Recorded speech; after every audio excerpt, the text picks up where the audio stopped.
ಮದುವೆಗೆ ಕರೆಯಲ್ವಾ ರಶ್ಮಿಕಾ? ಏನಂದ್ರು ಗೊತ್ತಾ? ನಟಿ ರಶ್ಮಿಕಾ ಮಂದಣ್ಣ ಸದ್ಯ ವೃತ್ತಿ ಜೀವನ ಹಾಗೂ ವೈಯಕ್ತಿಕ ಕಾರಣಕ್ಕೆ ಸುದ್ದಿಯಲ್ಲಿದ್ದಾರೆ. ಅವರ ನಟನೆಯ ಗರ್ಲ್ ಫ್ರೆಂಡ್ ಸಿನಿಮಾ ಇತ್ತೀಚೆಗೆ ರಿಲೀಸ್ ಆಗಿ ಮೆಚ್ಚುಗೆ ಪಡೆಯಿತು. ಅವರ ನಟನೆಯನ್ನ ಎಲ್ಲರೂ ಕೊಂಡಾಡಿದ್ರು. ಈಗ ರಶ್ಮಿಕಾ ಅವರು ವಿಜಯ್ ದೇವರಕೊಂಡ ಅವರನ್ನ ಮದುವೆ ಆಗುತ್ತಾರೆ ಎನ್ನಲಾಗಿದೆ. ಈ ವಿಷಯದಲ್ಲಿ ರಶ್ಮಿಕಾ ಮಂದಣ್ಣ ಅವರನ್ನ ಪ್ರಶ್ನೆ ಮಾಡಲಾಗಿದೆ. ವಿಷಯ ಗೊತ್ತಿದ್ದು ಗೊತ್ತಿಲ್ಲದಂತೆ ಅವರು ನಡೆದುಕೊಂಡಿದ್ದಾರೆ. ರಶ್ಮಿಕಾ ಮಂದಣ್ಣ ಹಾಗೂ ವಿಜಯ್ ಅವರ ನಿಶ್ಚಿತಾರ್ಥ ಕಳೆದ ವರ್ಷ ನಡೆದಿದೆ ಎನ್ನಲಾಗ್ತಾ ಇದೆ.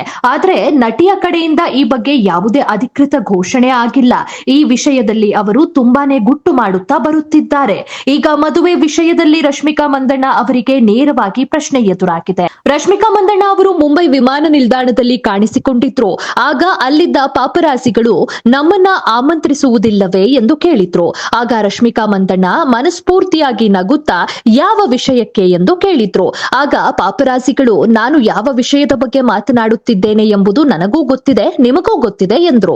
ರಶ್ಮಿಕಾ ಮಂದಣ್ಣ ಅವರು ಈ ವಿಷಯದಲ್ಲಿ ರಹಸ್ಯ ಕಾಪಾಡಿಕೊಂಡು ಬರುತ್ತಿರುವುದರಿಂದ ಮಾತು ಮರೆಸಲು ಸಿನಿಮಾ ವಿಷಯ ತೆಗೆದ್ರು. ಈ ಮೊದಲು ಕೂಡ ರಶ್ಮಿಕಾಗೆ ಮದುವೆ ವಿಷಯದ ಬಗ್ಗೆ ಪ್ರಶ್ನೆ ಮಾಡಲಾಯಿತು.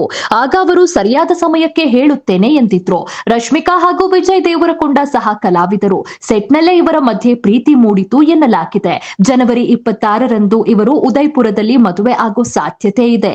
ಈ ಕ್ಷಣಕ್ಕಾಗಿ ಅಭಿಮಾನಿಗಳು ಕಾದಿದ್ದಾರೆ. ವಿವಾಹದ ಬಳಿಕ ಫೋಟೋ ಹಂಚಿಕೊಂಡು ಇವರು ಖುಷಿ ಸುದ್ದಿ ಹಂಚಿಕೊಳ್ಳುವ ಸಾಧ್ಯತೆ ಇದೆ.